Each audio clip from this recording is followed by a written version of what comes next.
how often in the history of ufology or, UAP researchers have we heard they're just balloons, right? That is like the oldest story in the book. It's a wonderful day in the homiehood, a wonderful day for a homie. Won't you be my homie to Taro? Well, thank you so much for joining us, Darcy Weir.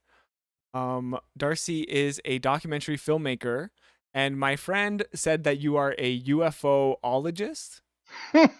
Is that how you would describe yourself? I wasn't sure if he was adding that in. Yeah, so it's ufologist. I wouldn't say I'm a ufologist per se. I'm a documentary filmmaker. I've made multiple documentaries on UFO phenomenon, but I've also done one on Bitcoin and cryptocurrency, two on cryptids. So I'm Okay, interested. I'm interested in things that are fringe. okay, you're on the fringe. Let's say that. I'm on the edge of reality, let's say.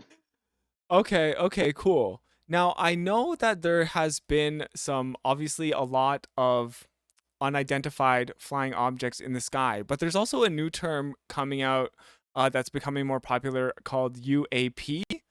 Yeah, unidentified aerial phenomenon, and that really got kickstarted in 2019. Um, the Department of Defense kind of co-opted everything that was going on in ufology, and they decided let's just throw out UFO and create Okay. UAP and start setting the record straight, I guess you would say. And it's been interesting to watch because, some people were a little bit annoyed by the fact that that happened, um, trying to change the narrative, rewrite the narrative somewhat. But it's interchangeable. UFO, unidentified flying object, UAP, like it's Okay. people are going to be using UFO forever as well. It's not like that term is gone. Um, but there's been all kinds of terms used for UFOs. There's flying saucers, discs. Uh, it started with flying saucers back in the 1940s and 50s, became UFO. Uh, in the 70s, they talked about fast walkers. This was actually a NORAD term. So the Air Force, the United States Air Force, um, started documenting objects that were dropping out of space into our atmosphere and moving quite fast, not moving like a slow walker, which is a satellite. I And see. um, so we've had all kinds of different code words for these unidentified flying objects throughout Yeah, history. fast walker, it sounds a little scary. So I guess I'm curious, like, how did you get started as a, I guess, ufologist or a documentary filmmaker, at least, kind of like going along these lines? Yeah, I mean, I had an interest in UFOs back when I was 19. I'm 38 now. And I studied at a university in Canada. I studied life in the universe, which is like an intro to astrobiology. And the whole point of astrobiology is the quest for finding life outside of our planet somewhere in space, whether that's on another planet, a comet, an asteroid, whatever. And, you know, uh, you get the foundations of what's acceptable in mainstream science when you study that. There's the Drake equation, which is a mathematical equation that basically proposes that there's at least um, millions of stars within our own Milky Way galaxy that could harbor life that's intelligent like us, that evolves and adapts technology to improve their abilities and soon fan out to the stars. So, that was, it's not impossible when you look at the science that we shouldn't be alone in the universe. But for a lot of people, the mainstream scientific community has been saying constantly, we are alone. And so I started looking into this subculture of journalists and researchers that are out there, civilian researchers, as well as mainstream journalists and independent journalists that had been looking at this question: Are we alone in the universe?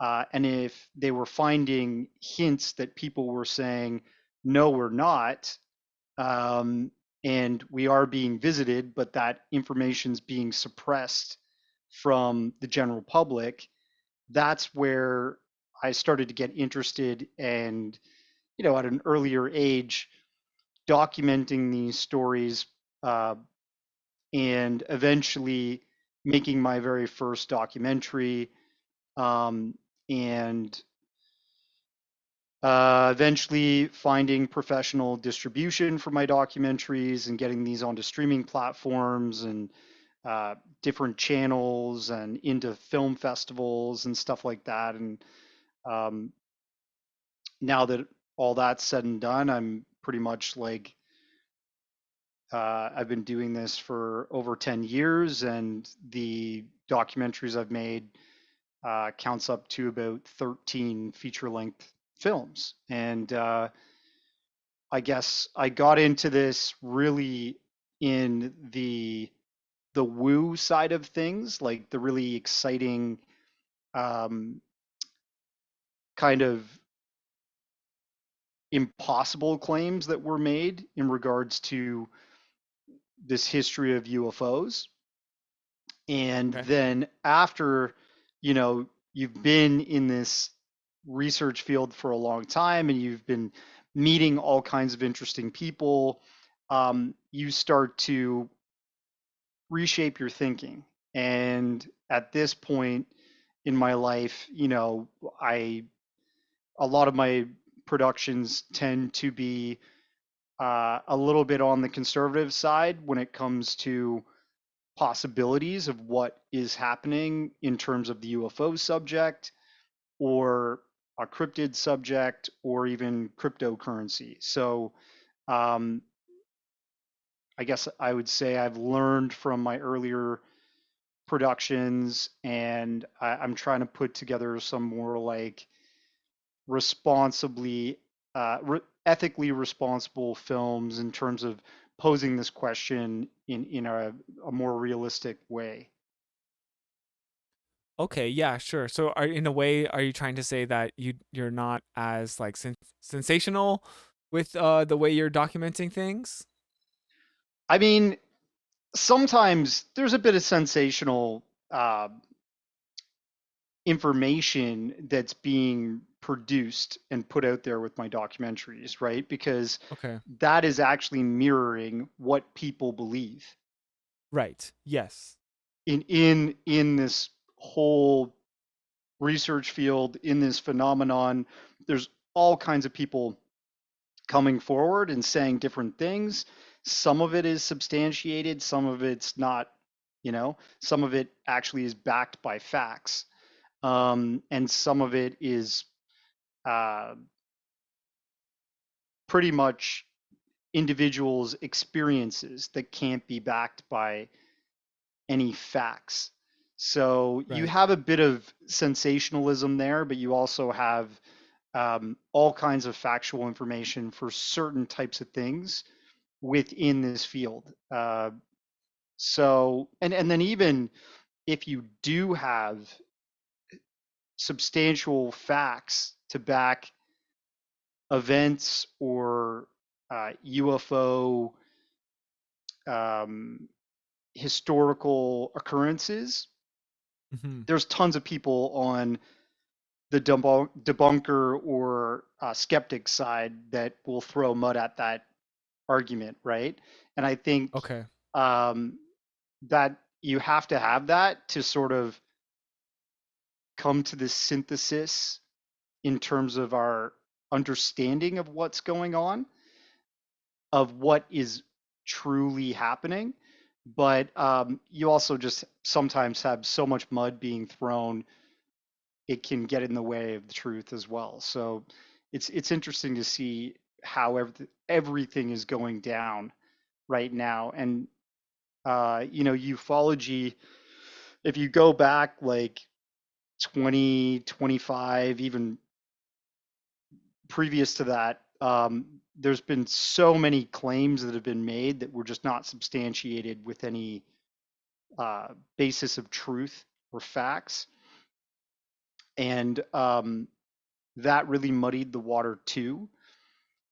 And so you're sifting through a bunch of that stuff before this became more mainstream. And now that this is like slowly becoming more mainstream, that um, there might be a bit of a cover up in regards to UFOs, and that the government might know a bit more about this than the general public truly is privy to in terms of actual information. Um, you you're still having to sift through this kind of like disinformation from the past and the mud being thrown by skeptics and debunkers from the present.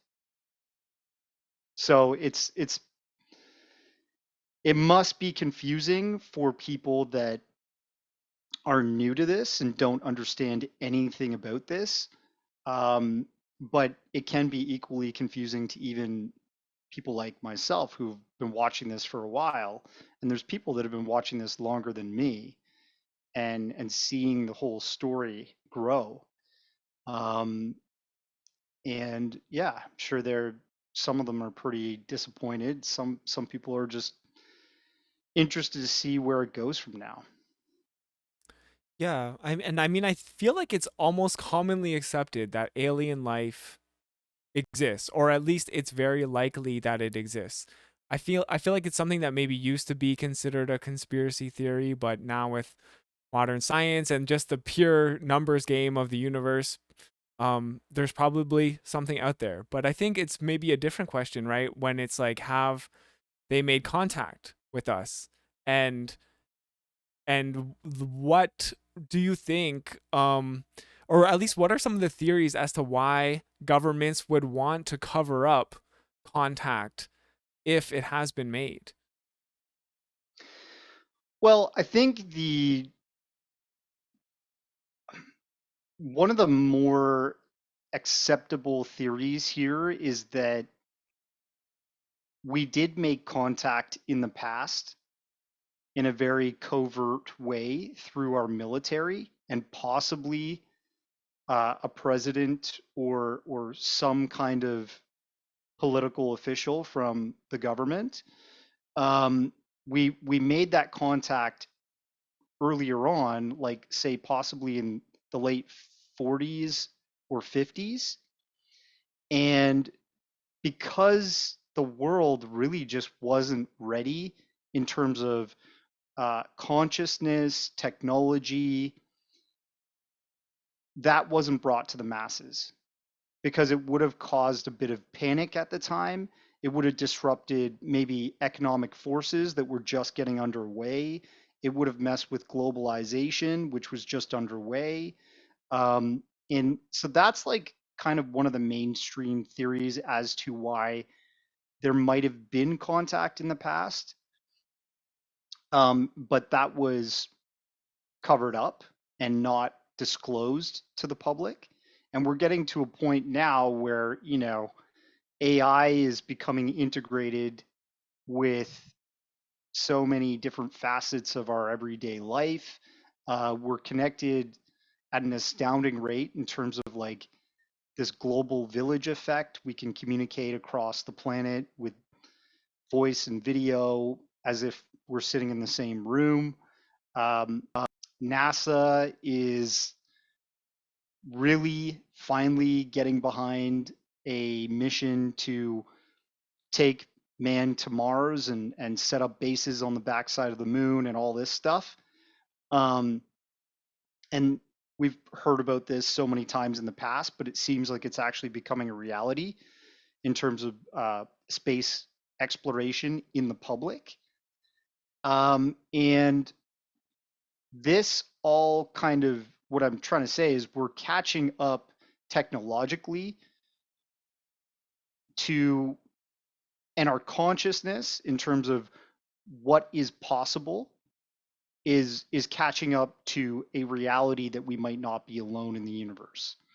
And Mm-hmm. I think if the government had substantial data that they were kind of sitting on for a long time, and they wanted to slowly roll out some of that data to prove to everybody that we might not be alone, it would be a lot easier for us to fathom. And um,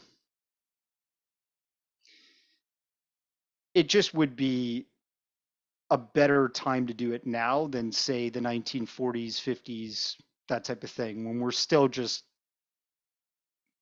we're not, Right. people argue that what I'm saying is incorrect. You know, people will say, "Oh, if they had done it then, we would have been a totally different civilization and all this stuff." But um, I don't even think politically they would have known how to figure it out back then. Especially when you think of how politics is meant to be half the time almost a PR campaign for managing people's uh, expectations of how we live, right? And if you just dropped this bombshell back then in terms of life from elsewhere interfacing with our planet, or Mm. or if it wasn't even, you know, there's lots of different theories that some of the stuff that we might be seeing might even be like drones from another civilization, right? Mm. Right. But if you look into this, the like history of this phenomenon, there's just so many people that come forward and say, you know, I saw a being from elsewhere on this craft. And, you know, that's where you get to this idea of abduction and, you know, famous cases like the Betty and Barney Hill case of the 1960s, this mixed race couple that apparently Barack Obama is going to be a producer on a Netflix documentary based on the Betty and Barney Hill case. Uh, Really. yeah, which is one of the most prevalent abduction cases. The Air Force got involved in investigating that, and you know, there was tons of trace evidence for their encounters. So, um, What I'm thinking of, and totally agree with you, or at least I can see why now might be a better time. I think of the meme, and maybe you've seen it, where it's like the alien gets off the UFO, and they say, "Aren't you surprised?" And then there's just like the dirtbag guy looking at his phone, and he's like, I got a lot going on right now, man. like, yeah, we barely have time to fathom that, and we know like the Pentagon even released those 3 videos of, I guess you could say, UAPs, right? And there really is a potential credibility to this that we might see even in our lifetime come to the forefront. Um, and really, I am curious, like, because we are a Canadian kind of podcast, like, is there anything important from that perspective that we should be aware of? totally. I mean, recently we had all these objects being shot down, right? So there was one over Lake Huron, and then there was one over Alaska, and that traveled over Canadian air. Both of those traveled over Canadian airspace, right? Right. And the what's his name? Our wonderful prime minister. he Justin Trudeau. Justin Trudeau issued, the order to shoot down one of them. We didn't actually shoot down the objects. They just allowed the American Air Force to shoot them down over our Right. airspace. And Um, that's the whole NORAD agreement, right? Like yeah, it's the North North. What the fuck does NORAD stand for? Give me a second I here. I I'm got Google right here, North American Aerospace Defense Command. Aero. Yeah, okay. So I was I wasn't expecting you to spell it out for us. Saying NORAD is good enough. yeah, I think most people would understand that that includes like Canada, Mexico, and the United States as a collaborative effort to protect our airspace of North America. And so, NORAD has had a history of tracking these objects. And only lately have we heard about NORAD being involved with this whole shoot down of UAP, right? And I think what's very interesting, if you go back, if you look at an individual named John Greenwald, he has a website called the Black Vault, and this is a individual who took deep interest in UFOs his whole life. I think he started looking into UFOs and gathering information to request FOIAs, Freedom of Information Acts, on UFOs back in his like teens.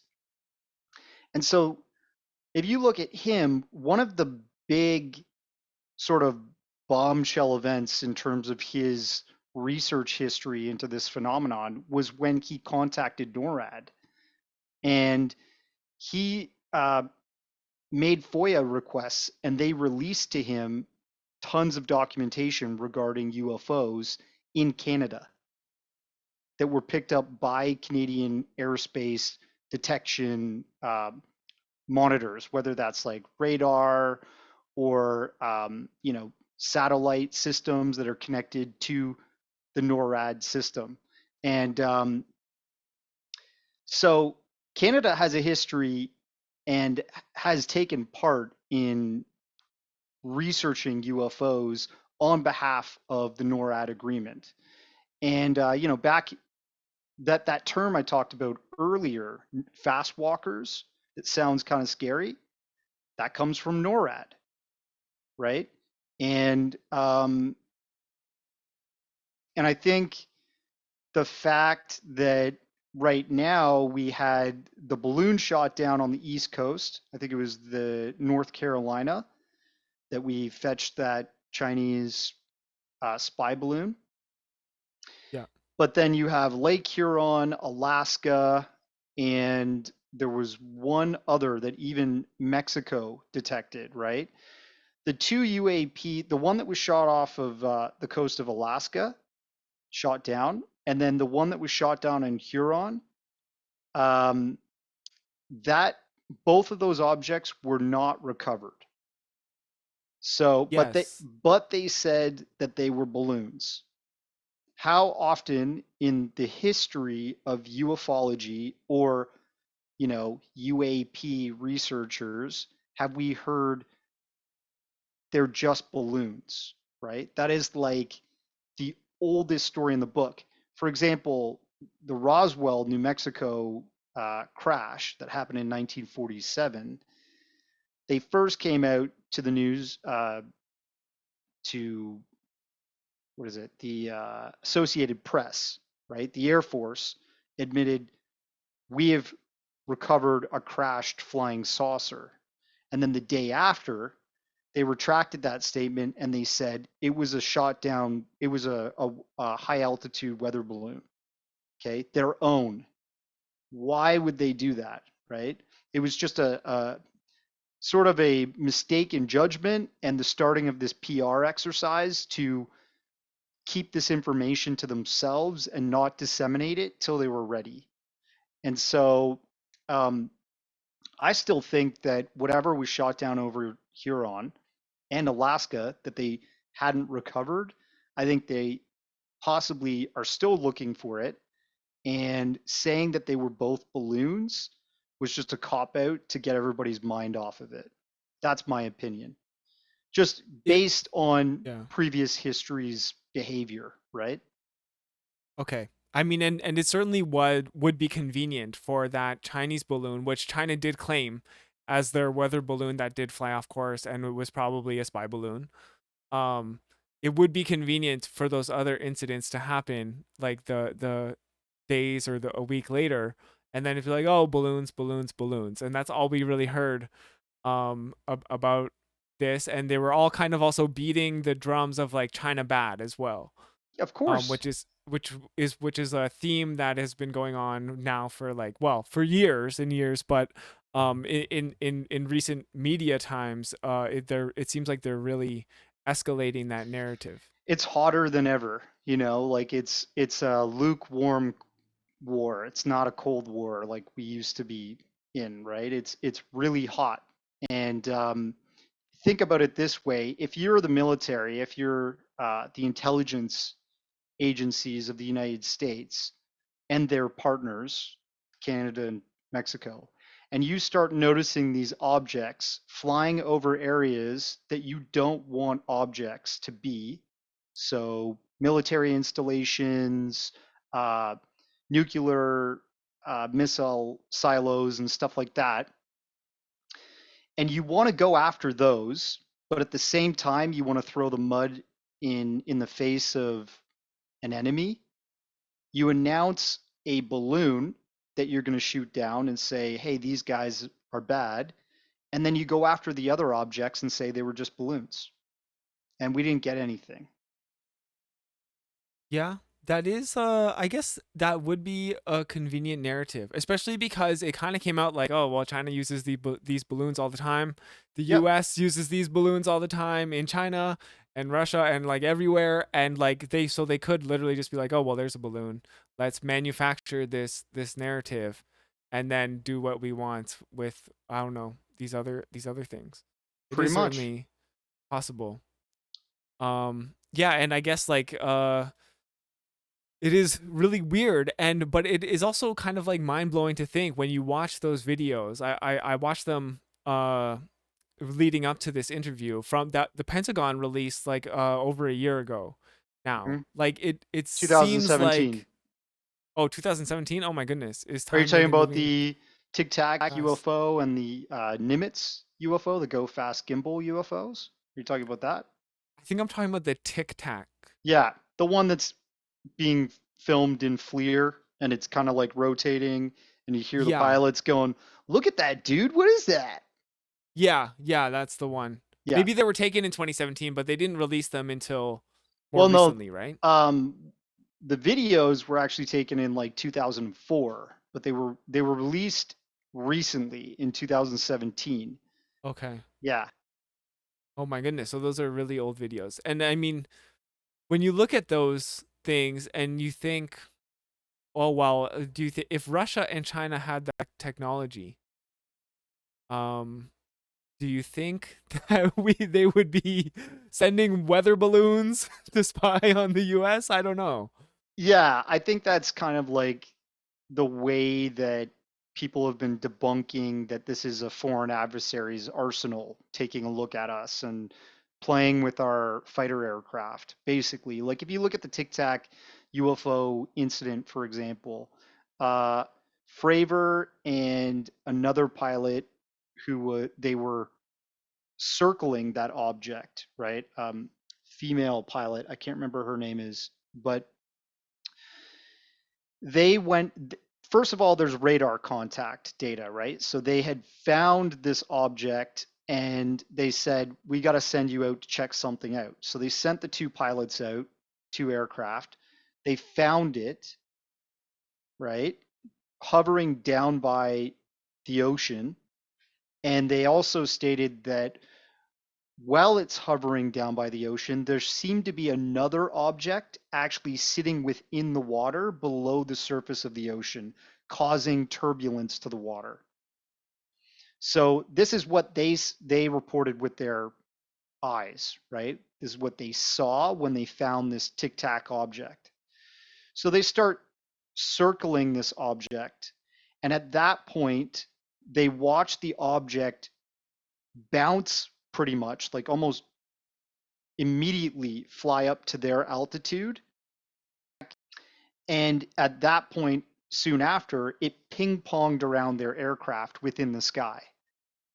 So we're talking about thousands of G forces in terms of flight speed capabilities here. And if people look into it, they can read all the technical data about its flight capabilities, how it went from one altitude to another in a split second. As far as we know, the Navy and the Air Force does not have anything like that in their arsenal, right? But then you have debunkers and you have skeptics that think that possibly this was a private technology, maybe a aircraft that was built by Lockheed Martin's Skunk Works division, which is like their top secret spy plane sort of manufacturing division. You also have Northrop Grumman, which is a competitor to Lockheed Martin's, you know, production of spy planes and state-of-the-art prototype planes. And there's a list of others out there, but those are kind of like the top of the top. People believe that, oh, well, maybe that Tic Tac craft is something super top secret that the general Navy and Air Force do not actually know about. And these pilots were scrambled to go look at this, and it was kind of like a exercise where they were seeing if the pilots could keep up and how they would react, that type of thing. Like a mix between Okay. a psyop and a test flight of a super clandestine, top secret, black budget aircraft, you know, test flight, that type of thing. Okay. But if you like look at the history of these types of craft that have been witnessed by thousands of people globally, you know, if not hundreds of thousands of people, you know, could be in the millions. A tic tac is a new terminology that also we didn't hear about in ufology before 2017. This is what Major Fravor described what it looked like. It looked like this white tic tac, right? Right. Right. But if you're familiar with UFOs and different shapes and sizes that have been reported, there's the classic disc shape, but there's also one called the cigar shaped UFO that many people have reported in the past. And in fact, there's Sorry, gun you just cut out there for a second. What was the shape? cigar shape UFO. Oh, cigar shaped. Okay. Yeah. So these types of UFO shaped craft that look like a cigar, you could also say, you know, a cigar shaped UFO is not too far from the description of a tic tac UFO because they're both a cylindrical, long, you know, rounded ended shaped craft.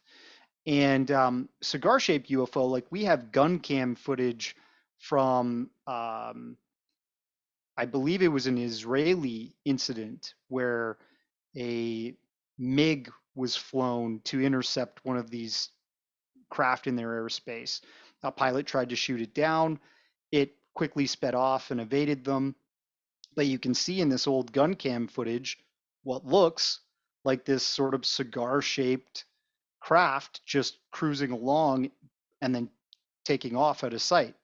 So, I mean,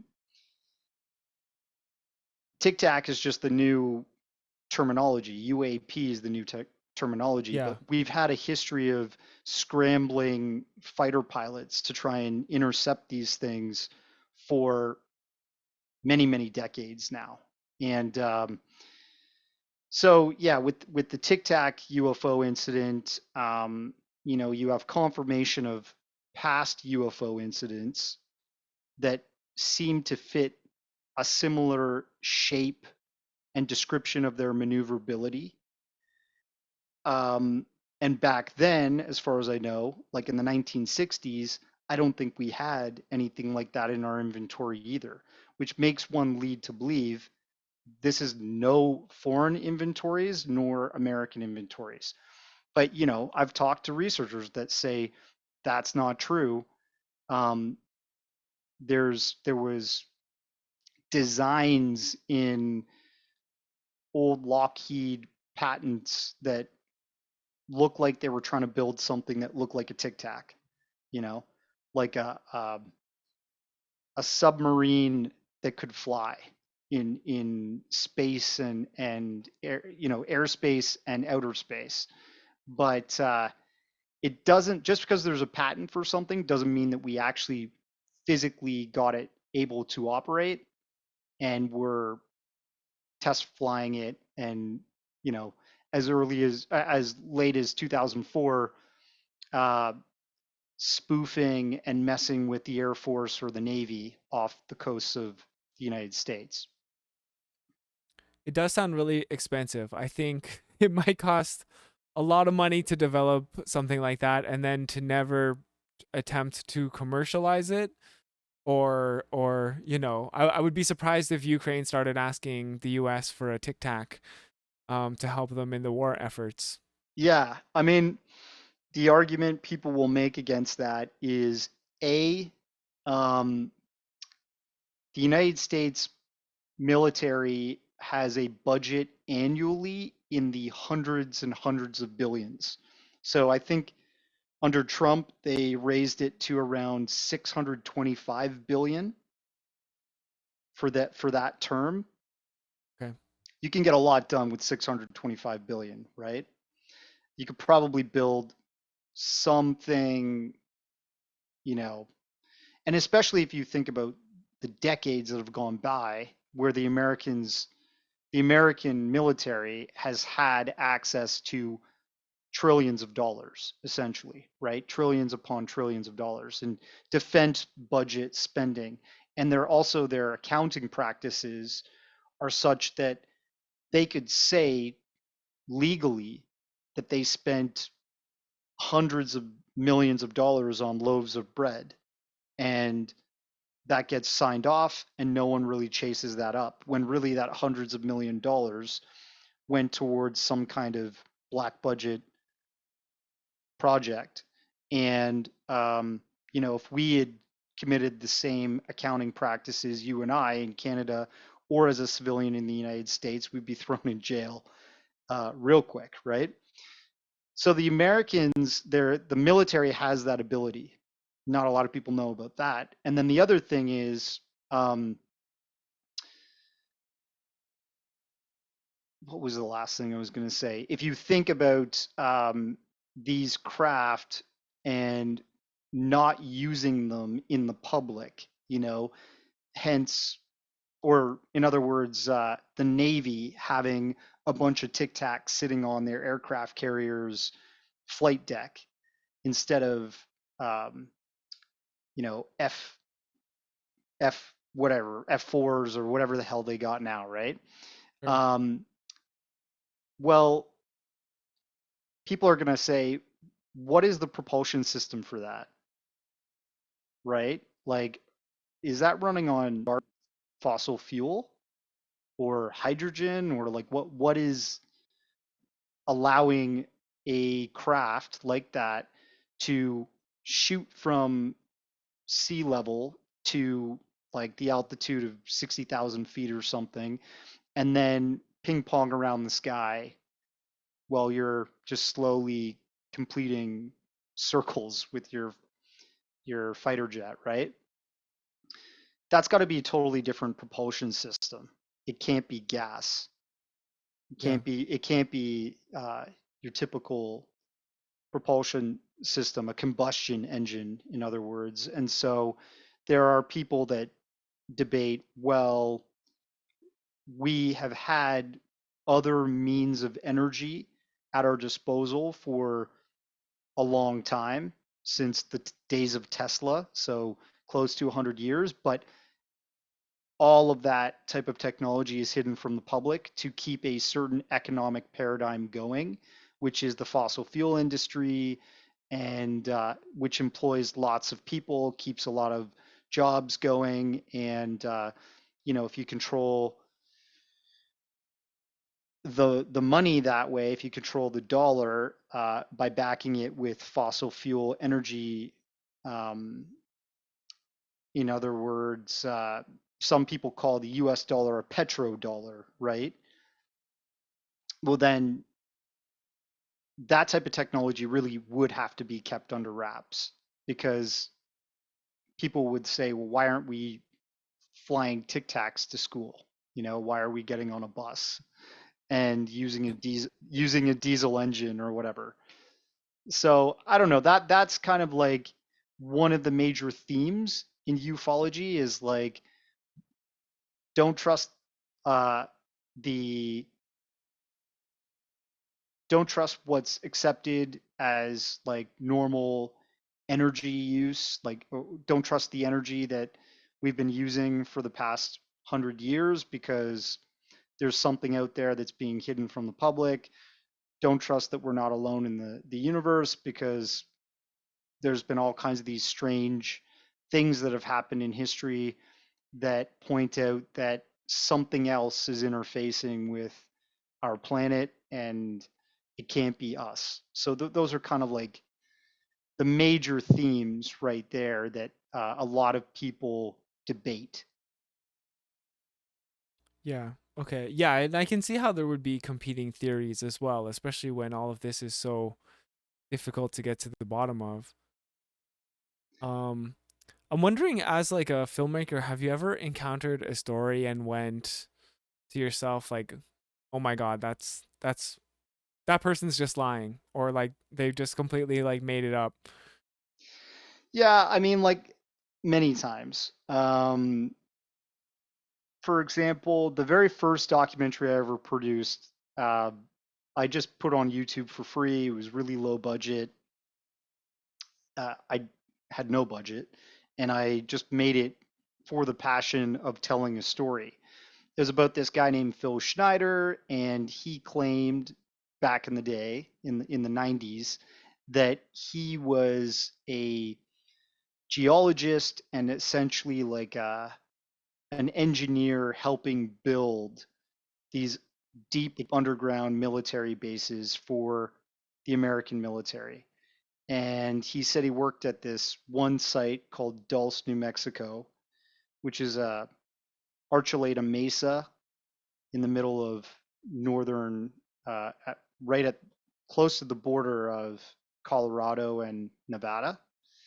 And he said that in the process of building this military underground base, deep underground, um, that he got into a battle with aliens that were already existing, and uh, they essentially had mistakenly bored into their domain. So they had blown a hole into their underground domicile, and chaos ensued. He said he got his Walter PPK pistol out, tried to shoot them, killed one, and then they shot him with a laser weapon and he got really hurt. And all of this is incredible, right? It's like it sounds like it would play so well on the theater, the silver screen.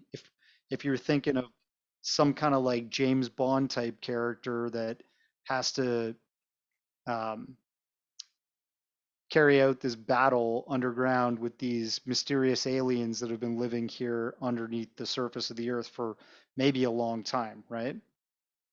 So I was really into that story when I first got into this subject. And the first incarnation of that documentary I released in 2012, March of 2012. And here we are like 11 years later. And um, I know that that was BS, right? There's no way that that was real. But the thing that I liked about Phil Schneider is that he brought a lot of attention to the idea of deep underground military bases, which historically we do know are a thing. For example, we did speak about NORAD earlier, or a couple times already. NORAD's um, their strategic base that they ran out of was under Cheyenne Mountain, uh, and they basically bored out a mountain and built all of their listening systems for detecting things in space and in the air all across North America. And so that is a deep underground military base, right? So we do know that they exist. But what Phil's whole proposition was that some of these deep underground bases are used to facilitate testing and research on clandestine technologies that are not allowed to be seen by the public or heard. And some of them are used to house aliens. And so, if you go even further into that theory, there's an assumption. There's an interesting individual that came out in also around the same time as Phil Schneider named Bob Lazar, and there's like a documentary you can watch on him that's on Netflix, made by another film producer, Jeremy Corbell. And Bob Lazar stated he worked at Area 51 on a sports model flying saucer that was not ours, that was captured in some way, either found or recovered by the US military, and that his whole job there was to backwards engineer there to study the propulsion system of this model of aircraft that was not from us. And, he stated in his earlier story that he looked through a window of a room and he thought he saw a alien or something at that base in one of the rooms. Um, but then he also states in his story that the inside of the craft was made for a smaller type of being, and the seats inside of the craft were made for like what would look like a toddler, right? If you go to IKEA or something, you see these little toddler seats, and you Yeah. sometimes act like a fool and sit down in them, wedge your Sure. wedge your butt in them and stuff. And then you're like, oh, I can't stand up. Ha ha ha. Well, like Bob Lazar kind of says, there was, I think, 3 or 4 seats in the middle of that compartment at the top of the craft, and they said that, oh, that was for the kids, which you know makes one think whoever was flying this was really small.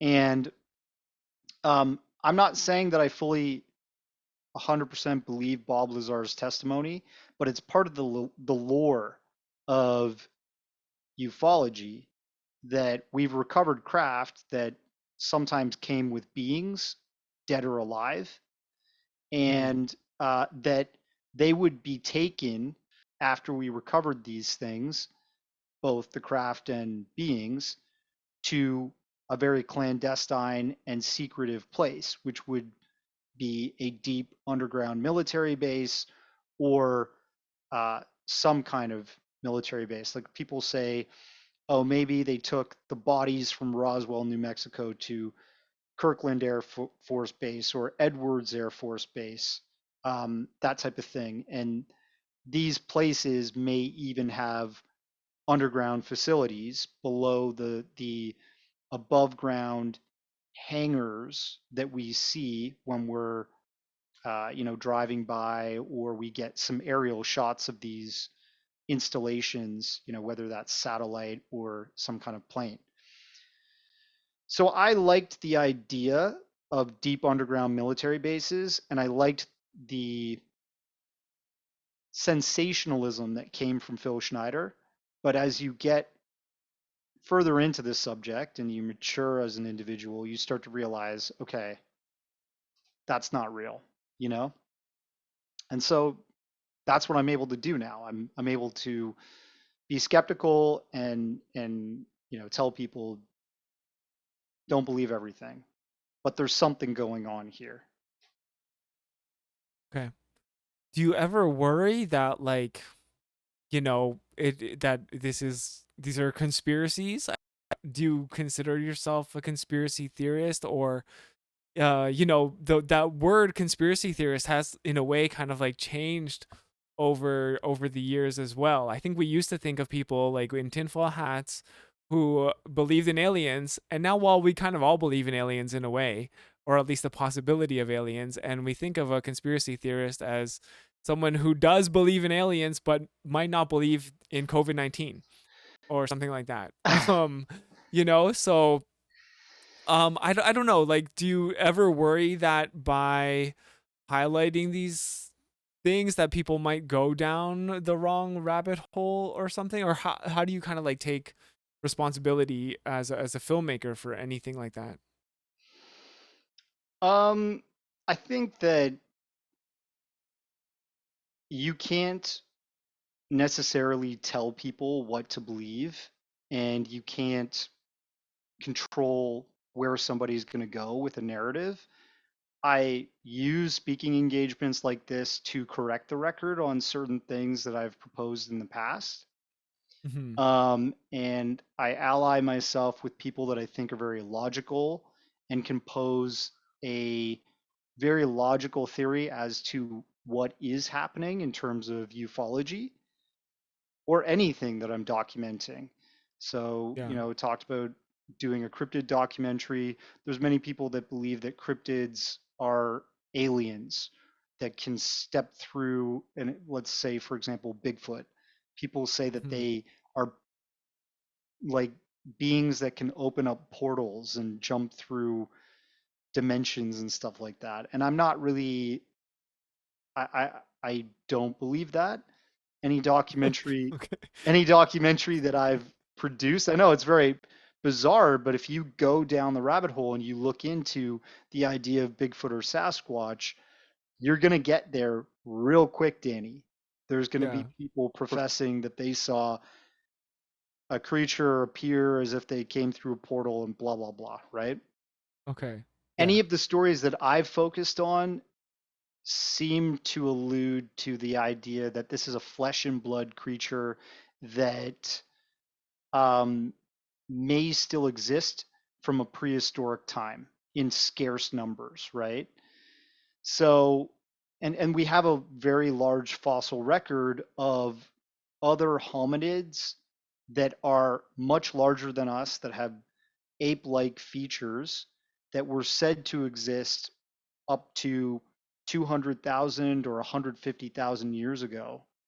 And we showed up around 250,000, 300,000 years ago. So that still leaves a massive range of years in which we cohabitated living space on this planet with ape-like creatures that were walking upright like us, that people describe what a Bigfoot or a Sasquatch look like. So the theory there is like maybe some of them still exist in scarce regions of the wilderness. And every now and then we come across them, they come across us, right? Okay. So um, conspiracy would be, why is this not mainstream, right? And ufology is becoming a subject that is going mainstream through the government themselves. If you look at what's happening right now in terms of like Senator Gillibrand, Marco Rubio, and all of these um, Republican and Democratic senators that are pushing for more information to be released to the public in regards to UFO data that the military or um, somehow private corporations have collected over the past 75 years. Um, this wouldn't be happening if there wasn't something really happen, if there wasn't really something to this subject. So uh, right now there's a research group set up within the government called AARO, AARO, and And this is sorry, this is the U.S. government. yeah, the United States Okay. government, and it's being set up as a research group that will be intergovernmental established. So it will collect data from all the different intelligence agencies, defense, um, research, all of these different agencies that connect to the government. And they're trying to find right now testimony from credible witnesses of UFO incidents that have happened in the past that pose a threat to the United States people. And so you can even look this up. In the past month, they brought forward Dr. I want to say Uh, Dr. Probably not Jacobs, doctor. Okay. Dr. Dr. Jacobs, which is uh, an individual who worked for the Air Force, and they launched a dummy nuclear warhead, and they on camera with film motion picture footage recorded this launch, and in the footage they saw a craft fly into the shot, beam a some kind of particle weapon at the dummy nuclear warhead, and then fly off, and the dummy nuclear warhead blew up and spinned out. So Dr. Jacobs just did testimony to Arrow, to that research office. Um, Dr. Robert Salas, who was a um, essentially a base commander for a nuclear missile installation for the United States. His personnel, while he was a base commander there, witnessed a large UFO floating over top of the base. And at the same time, two of their nuclear missile silos went down. They were basically shut down by this UFO. And that I think happened also in the late 60s or early 70s. I can't remember. But both of those military personnel were brought forward in front of Arrow, and were they testified to what they witnessed. And there's plenty of written data apparently within the military that will conclude that that actually happened. These individuals don't know where that data went, but they held on to some of the data themselves. For example, with Dr. Jacobs, that dummy nuclear warhead that was shot out of the sky, that film footage was apparently confiscated by the CIA. And the CIA said to him and his commander at the time, never speak of this to anyone. Uh, and this is completely classified. If you never saw this, basically. And they took that film at the same time. So that points to that within the intelligence agencies, they have this data, and this group Arrow is trying to find credible witnesses that saw things like this happen in history, and now they're actually trying to reach out to intelligence agencies like the CIA, FBI, NSA, and DIA, and get that information into their office to cross correlate if it's real or not. And you wouldn't be doing this type of stuff on a congressional level unless there was something real here, right? And Yeah. I think what people are saying is possibly rolling out in the mainstream is this disclosure from the government to the masses that something's actually happened in the past and something is happening now. And we don't know what it is. We want to know what it is. And we also want to slowly let the public know possibly what it is. Right. Yeah, and I mean something we cover a lot on my channel is the idea of manufactured consent and the way that these things happen. And there's even been a news article as recently as March 1st, 2023 saying that, you know, there's a new study in Canada that's underway, the first study in nearly 30 years. Yeah, I read And that the other day. Yep. yeah, and we're going to potentially hear something from this study or this document. So you know, like it does feel like in a way we are being prepared to brace ourselves for an announcement that we're going to hear about this in the near future, especially I think with the Pentagon thing, and then all of this, as you say, and Canada also announcing here that they are going to reveal something. So it is kind of a pretty interesting thing. Before we let you go, though, I was wondering, as a documentary filmmaker, if you have an opinion about Bill C-11, which is the Online Streaming Act, or Bill C-18, which is the Online News Act. I was wondering, as someone who is on a streaming service, or probably many streaming services, and who is a Canadian, if this has affected you at all. Can you tell me what C11 and C18 propose so I can form an opinion? I probably could really quickly. So Bill C-11 is the Online Streaming Act. This is something that is actually going to be enacted like today, tomorrow, yesterday, I forget. But the bill would change broadcasting rules to reflect the advent of big streaming platforms such as YouTube, TikTok, and Spotify. And I think essentially it would force them to prioritize Canadian content. However, the dirt is always in the details with these things. What is considered Canadian content? For example, if your company is based in the US, but you yourself are a Canadian, then maybe it wouldn't consider it Canadian. Or if the majority of your workforce who's working on the movie is not Canadian, then it might not consider it Canadian. So I can't really explain it because actually it's really difficult to kind of get to the bottom of, but it might be something that affects your industry. So,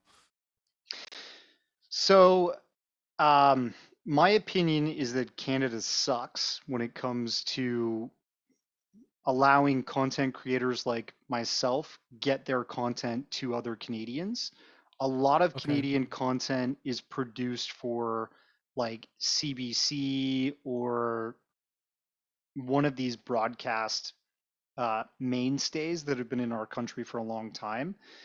I know that Netflix has invested in Canadian content, um, but it kind of their investment strategies, collaborating with the Canadian government, Netflix, for example, has been to put money into employing Canadians to shoot productions that would take place in Vancouver, Toronto, Alberta, whatever. Um, Maybe Nova Scotia. I know there's a small film industry there, but those productions are still most of the time American productions, and they're put onto Netflix and played around the world as if they're American. So I don't know if that bill is going to reach for more funding from American studios to produce with their money more in Canada to then qualify for being a Canadian production. You know what I mean? Like That if that you is look kind at, of the goal. Yeah, behind yeah, these two bills is like, hey, big tech or big streaming, whatever, like give us more money because you've taken all the content away from Canada in a way. You know, there used to be you have to show 80% or whatever it was of on any TV station or radio station, but obviously now it's not like we absorb 80% of our content on the internet, and there's no rule that says it has to be Canadian, right? So Yeah, I they think like if you look at shows like The Flash, Supergirl, even uh, The Last of Us, okay, yeah, they're all produced in Canada, right? yeah, They're all shot in Canada, oftentimes using a mix between a Canadian and American staff and actors. So maybe some of the zombies that are getting their heads blown off and stuff are these poor Albertans covered in makeup. Um, but yeah, but if you think about it that way, like that would those productions probably will qualify for C11 or C18, and that would just be like the Canadian government saying, invest in us so that we can give you more rebates to film here. And then your streaming networks can then put that content into Canada as Canadian content. You know what I mean? I think that yeah, that would probably be the strategy. For my productions, most of my stuff goes to American distributors and then they get it up all around the world, whether that's Amazon Prime or Tubi TV or Apple TV, these types of okay, streaming platforms. And then some of them are available in Canada on those platforms. Some of them are available in the UK, Australia, the United States, of course. But I've never had a single dime of Canadian funding for my films. All of it has been out of either my own pocket or a American executive producer because the American market actually gets it. They actually understand that there's an interest in this subject. Canadians are like, uh, just boring and they want to produce like bullshit productions in terms of just feeding the American Hollywood machine down here. I've never been okay, approached by a Canadian production company that's like, hey, we like your work. We'd love to work with you. No, not at all. They're all interested in like, picking up a season of Yellow Jackets or Flash season 20 or something like that. okay. Yeah. We do have a couple questions from chat. One of them is that is it just a coincidence that the first sightings were at the start of the Cold War? Does that mean anything to you? The first sightings were at the start of the Cold War. I mean, like, there have been sightings that go back before the Cold War. There's even a crash, a UFO crash incident that happened in 1945, right before, like, right as World War II was ending. There's, Okay. you know, things that are described as paleo abduction cases where people in the 1800s have been apparently taken on board craft. Uh, they used to call UFOs back then great airships, and Okay. in the gazettes of the time, the news articles of the time, they would show what looked like a giant, uh, saucer shaped air balloon, which we didn't Hmm. have any of that type of technology back then, right? Um, so I don't know like if UFOs only showed up around the Cold War. Okay. Uh, but if you look into the history of this, there's um, Russia has been interested in recovering these craft, and a former Soviet Union member, Paul Stonehill, has written books about Russia's attempts to shoot down UAP and sometimes being successful, sometimes not. So our adversaries have been interested in this stuff too. And if it is a Cold War, era weapon that's either ours or theirs, why wouldn't Russia have come forward and said, these Tic Tacs, these flying saucers, these disc-shaped UAPs are just Americans playing a funny little game on the world, right? I think you would have had something like that. They don't do that? I just assumed that they did. No, they have never. I mean, one thing that they did say in the past was that we never landed on the moon. Okay. The Russians claimed that we didn't have the rocket capabilities to carry that kind of weight into orbit and then send it to the moon. And they also claimed that the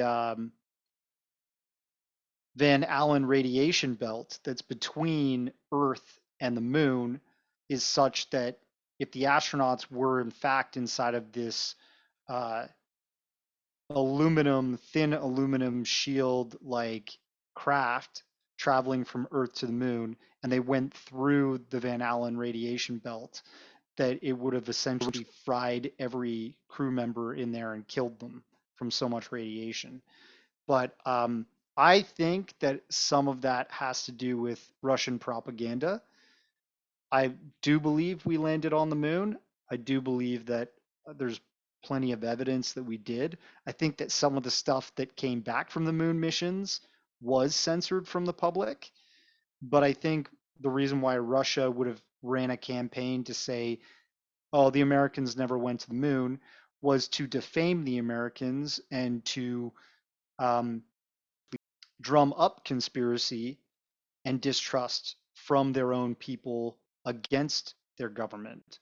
And we've seen that play out plenty of times in history. We know Russia is capable of hacking and social coercion through Russian troll farms to push certain political narratives on American soil through our social media platforms. So, propaganda from Russia has been happening since the beginning of the Cold War. And I think some UFOs possibly could be linked to, the United States government. Um, but I think other UFOs might be from ET sources. It's possible. Okay. Thanks. And another question here: Can can you ask Darcy what is his favorite sci-fi author and or movie? Do you have one? Um, Isaac Asimov, probably. I Sorry, really who? Isaac Asimov. Okay. Um, and then who did Ender's Game? Ender's Game. Yeah, that was a really popular book. Oh, Orson Scott Card. So oh I yeah, really yeah. liked the Ender's Game books. Okay, That has an interesting sort of uh, ET human interaction in the future hypothesis, and it incorporates.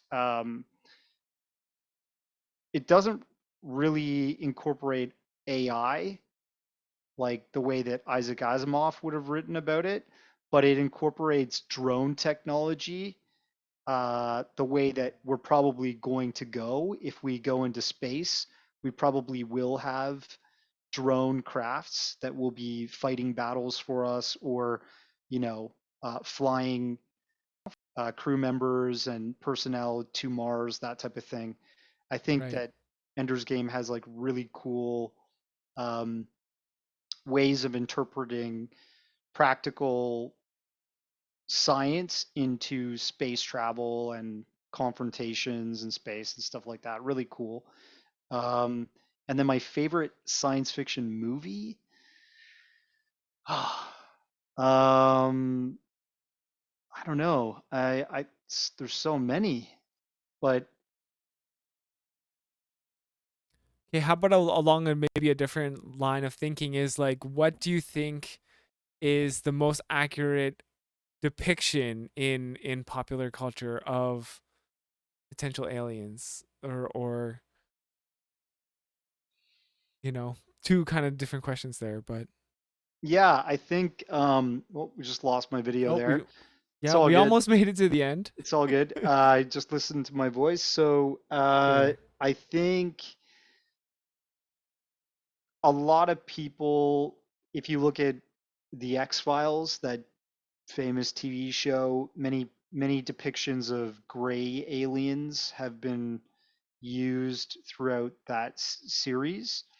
Okay. Um, that has also been reflected in a crazy horror movie called I think it's called The Fourth Kind, or like it's not Close Encounters, but it's like called Fourth Kind, and it's like kind of it's an abduction horror movie that was really cool, and they Okay. depict uh, sort of that gray encounter thing, and they kind of touch on this idea of this like superior race um, taking advantage of Earthlings, like a sort of Anunnaki type uh, story in fiction. There, you also have Fire in the Sky, the Travis Walton story that makes for a cool science fiction thriller, but they also have these humanoid sort of gray type oblonged naked looking beings in that. And I I think there's been so many so-called experiencers that have come forward throughout history, Betty and Barney Hill being another, prevalent case of this sort of called abduction phenomenon, where they describe a bipedal um, humanoid being that tend to be like bald and have larger size craniums and have larger eyes. Sometimes they're described as having like fully blackened eyes, Hmm. as if we were wearing black shades. Their whole eye is this almond shaped eye that's like black and reflective looking.